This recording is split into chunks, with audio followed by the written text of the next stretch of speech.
nongeye kugushimira wowe ukurikirana ibiganiro byanjye ku mbaraga z'ibimera. Imana iguhe umugisha ikugirire neza. Uyu munsi wa none tugiye mu gisambu, nifuje gufasha abadamu bafite abana batoya bahorana amatwi anyenya amashyira, ari byo bita umuhaha. Umuhaha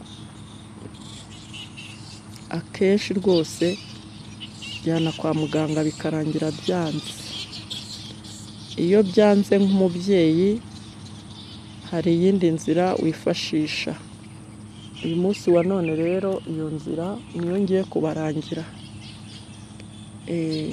Uyu munsi ngiye kubagezaho ikimera wifashisha uvura umuhaha wananiranye. Ariko kandi ntabwo ari wo mumaro wo kuvura umuhaha, ahubwo hari n'ikindi. Umunyeganyege ni ikimera, ni igiti kinakura kikaba cyangana nk'inturusu, kirakura cyane. Iyo kiri ahantu heza kirakura, cyavamo imbaho, cyavamo igicanwa. Ariko kandi ni igiti kitajya kibura ku mbuga y'abanyamareba, y'abapfumu ndetse n'abarozi. Iki giti cyifashishwa n'abanyamareba n'abapfumu ndetse n'abarozi. Iki giti gifite imbaraga z'umwihariko. Abanyamareba rero bagira gutya bakakira abakiriya. Kwakira abakiriya babo babagana, umupfumu nawe akikoza munsi y'urugo. Ntago kijya kibura mu biti baba batunze aho ngaho mu rugo iwabo, agaca amababi y'umunyeganyege. Aba ari utubabi ari gatoto rwose, ubabona ari utubabi twiza. Hanyuma yamara kuduca akajyana mu kumbehe ye araguriraho, cyangwa se akatujyana ku ruhu, ku gicuma aba yarakebye cyo gukoresha aragura.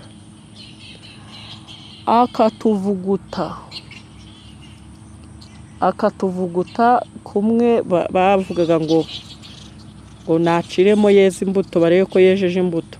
Akatuvuguta, noneho iyo uvuguse bireta ifuro. Iryo furo rero niryo yanariza, akahera ko akubwira ibyawe. Umunyeganyege iyo ari kuvuguta na bya bigamba baba bavuga, ugira gutya ugafungura umwango. We ntago aba akibona umunyeganyege, ahubwo abona ibindi bintu. Ibyo abona acishije amaso mu munyeganyege nibyo abwira umukiriya wamugannye. Ntabwo iki giti cyitwa umunyeganyege kijya kibura ku mbuga y'abarozi, abapfumu n'abanyamareba. Ntago kijya kibura. N'uyu muti bifashisha, ni iki kimera bifashisha bakora uwo mwuga wabo w'ubucuni. Ubwo bavuga ngo bagiye guhamura imiti mu ishyamba, ntago umunyeganyege ujya ubura kweri. Gifungura umwango, umupfumu wabyiyemeje akareba ibyo areba bindi weho utabasha kubona. Kibitsemo rero imbaraga zidasanzwe. Wenda wareka kugikoresha mu ubwo buryo bw'ubupfumu, ubwo hari ubundi buryo cyakoreshwa butari ubw'ubupfumu. Nuko tuba twarabiteye umugongo ntidukurikirane ngo turebe. Uko biri kose, niba hariho icyo ngicyo umupfumu akora akaba yareba mu yindi si, ubwo nyine hari n'ubundi buryo bundi cyakoreshwa kikaba cyabyazwa undi musaruro utari uwa gipfumu. Ariko pe abapfumu nicyo giti bakoresha, kiba giteye kenshi munsi y'intoki, mu ntoki, mu rutoki, kiba kiri mu byubatse ingo zabo, mbese kiba kiri mu murima we runaka, ahantu runaka. ntabwo bajya babura iki giti cyitwa umunyeganyege, niwo muti bahamura bakavuguta, akaba ariwo bakoresha. Ni imwe mu ntwaro z'abapfumu n'abarozi bakoresha n'abanyamareba. Ntabwo rero nje kubamamariza abo bantu bakora uwo mwuga, ntabwo nje kubamamariza, ariko muri rusange mumenye icyo uyu munyeganyege ukora. Ikindi cya kabiri, iyo urwaje umuhaha igihe kirekire, umuhaha ukagera hahandi utoboka inyuma, umwana akajya anyenya amashyira mu matwi. Umuhaha bavuga yuko icyo gihe uba wahingutse inyuma, kiba kimeze nk'igishorobwa kitsindagiye mu gutwi, ariko noneho kikajya kinyenya amashyira akagwa hasi. Icyo gihe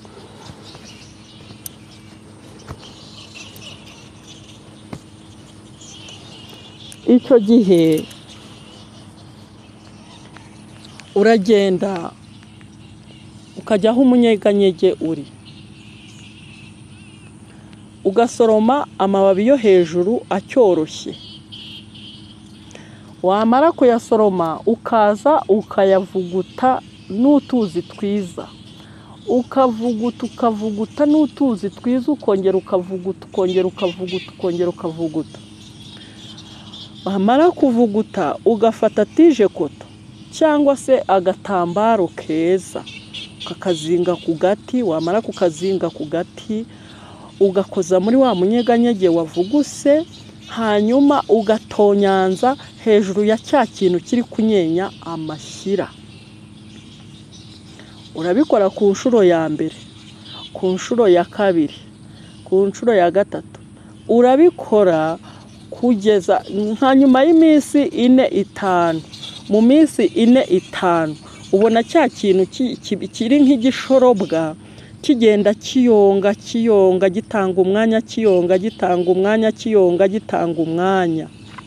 kirayonga kikongera kikayonga kugeza ubwo kiba nk'umunyorogoto wumye.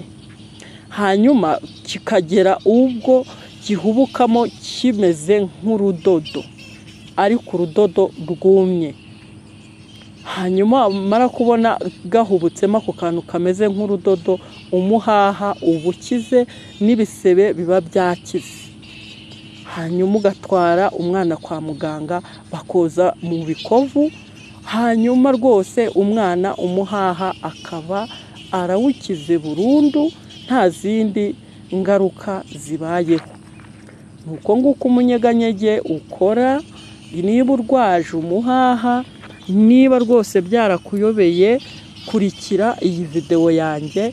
Umunyeganyege nuwo mubona muri video yanjye, ukitegereza ukamenye ni igiti gishobora gukura kikaba kinini, kikagaba amashami, kikaba kinini, kigira indabo z'umuhondo. Iyi ndabo zamaje kurabya gishaka kigira ituntu tumeze nk'uduteja, imisogwe. Muri iyo misogwe haba harimo utuntu tumeze nk'udushyimbo. Utwo dushyimbo nizo mbuto z'umunyeganyege. Kuko hari ibindi biti njya mbona bishaka nko gusa ku buryo kuri video ushobora kubyitiranya, ariko niyo karagiteri yayo y'umunyeganyege. Kimera ahantu hadakunda guhingwa, kandi ushobora kuwutera ukamera uwifashishije utwo dushyimbo twawo. Witegereze nako katsi ubona muri video yanjye, nta n'ikindi cyatsi hiramo, ni icyo ngicyo gusa. Nguko uko umunyeganyege ukora. Nkomeje kwisegura kandi ku bantu bambwiye ngo nimbahe ifoto y'umuzibaziba. Umuzibaziba uba ahantu hafi ku gishanga. Ntabwo rwose ndagira umwanya wo kujya, ko binsaba gutega nkagenda nkajya kureba aho nkuzi. Rwose ndi gushaka umwanya kugira ngo nzagende mfate amafoto nyatunganye, hanyuma nyabereke.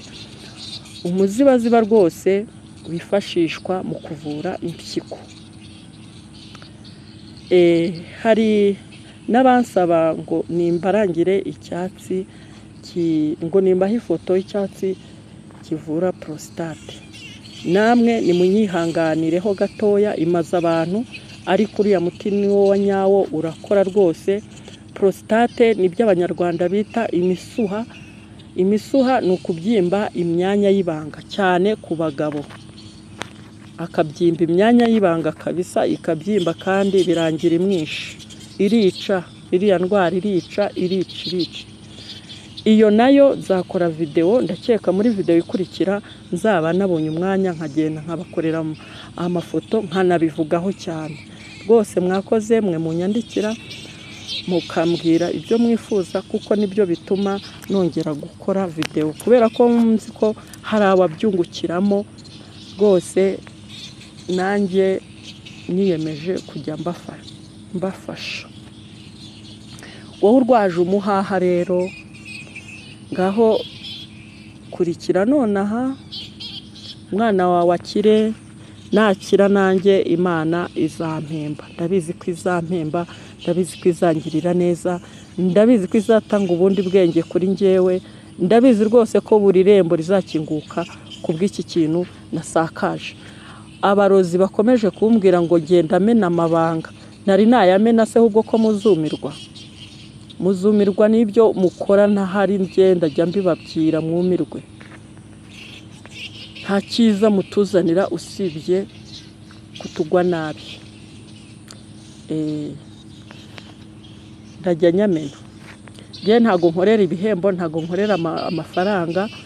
Weho unyandikira ukambwira ngo ariko ngo nzajye mvurira amafaranga ng'ibi bintu, oya. Imana ijya kubigema, ijya kubishyira mu gasozi yishyuye, yabwiye nde ngo niyishyuze? Abwiye Adamu ngo bajye bamwishyura? Wowe ikwishyuje umwuka uhumeka wayishyura ngahe? Muceceke rero. Imana yaturemeye ibintu ngo bidufashe, ntago yaturemeye ibintu ngo tutesha abantu umutwe. Nibitari ibi nzabivuga kubera ko nzi byinshi. Parido